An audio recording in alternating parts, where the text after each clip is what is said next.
What to plant in my passion fruit farm?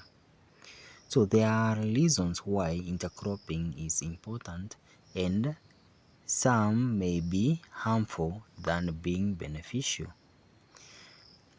Let us look at the reasons why intercropping is important in our farm. Number one is space efficiency. The space between the rows in the passion fruit can be used to produce other crops. So the space between the lines you can use to plant another crop and have a production.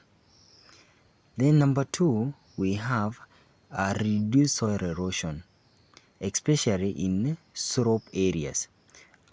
In the slight slope areas, you find like there is a lot of runoff which can erode the soil. So to prevent that, we plant another crop which will act as a blocker to block the soil erosion or to reduce soil erosion in your farm. Number three, we have reduced weed suppression. So we suppress the weed when you plant another crop in your farm. It smooths or reduces the weed that germinates. So it reduces or clears the weed that germinates in your farm. Number four, we have nutrients and water use efficiency. Complementary intercropping requires different form and quantities of nutrients, meaning they can coexist with a relatively little competition. So when you plant different crops, they may be using different nutrients. Hence, you'll be utilizing the manure or the fertilizer that you'll be placing in your farm or you'll be adding to passion fruit. Then let us look at a risk of intercropping. We have number one, spread of diseases and pests among crops in passion fruit.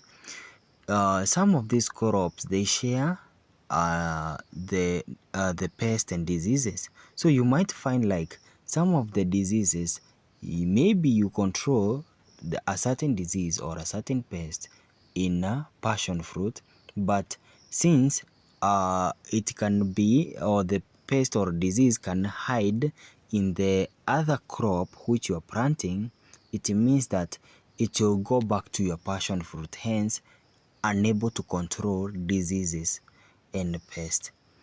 Number two, we have intercropping passion fruit with other crops which uses the similar nutrients can cause nutrition competition, hence less production.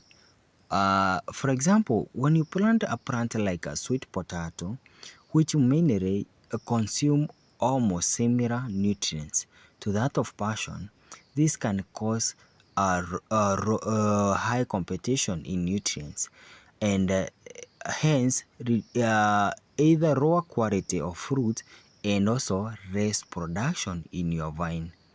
So you have to avoid planting crops in your passion fruit that consume the same nutrients as the vine.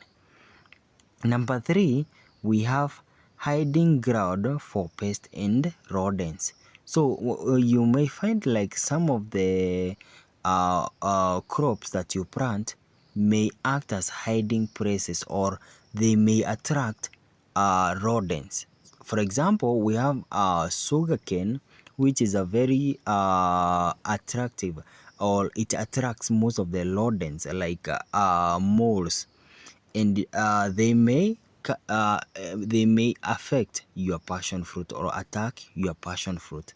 So you have to make sure that you don't plant a crop that can attract or act as a hiding place for pests and rodents. Number four, we have increased complexity of management. Since you have more than one crop to take care and check and monitor, you have to make sure that you are monitoring several crops or two crops So you'll increase the number of activity that you'll be doing.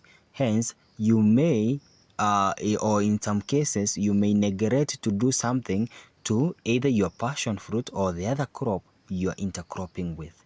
So it's very important to make sure that you don't mix up those two things, because you may end up doing one thing and then neglecting to take care of the other crop. And the last question is, which are the crops for intercropping in your passion fruit farm? So you need to know which are the crops that you can plant together with your passion fruit and have no effects or no risk to passion fruit. So I want us to look at the qualifications that qualify a plant or a crop to be planted in a passion fruit farm. So number one, we have to look for a crop that height is less than 1.5 meters. So you have to make sure that the crop that you're planting in your farm, the height is less than 1.5 meters.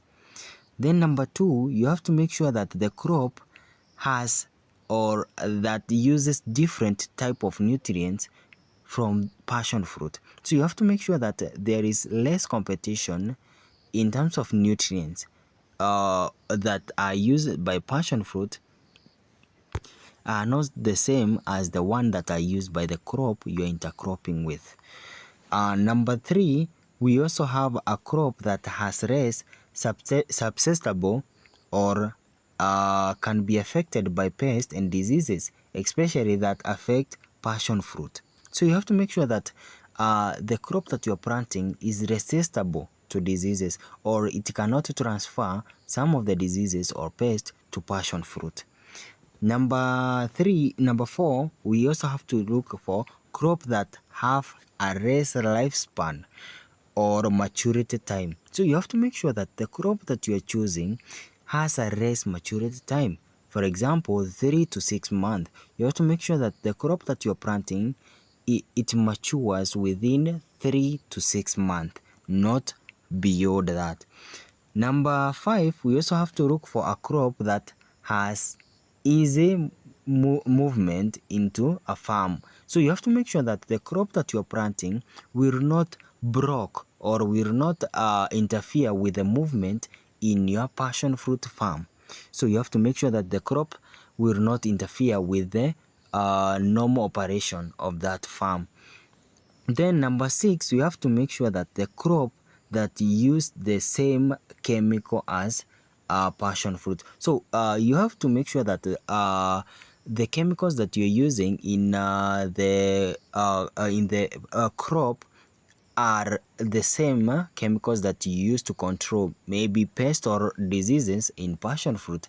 That will reduce the cost and also will reduce confusion during the management, or when you're managing both crop, you have easy management. So you have to make sure that you check for those two. On the final note, you make sure before planting any crop that you in your passion fruit farm, you must make sure that the vine is above 1 meter in height. So make sure that whenever you want to start farming or any intercropping, that your vines, all your vines are 1 meter in height. So this one will reduce or this will reduce the crop from intersecting or being interrupted by the other crops, and maybe even have a started growth because it has been affected by other crops.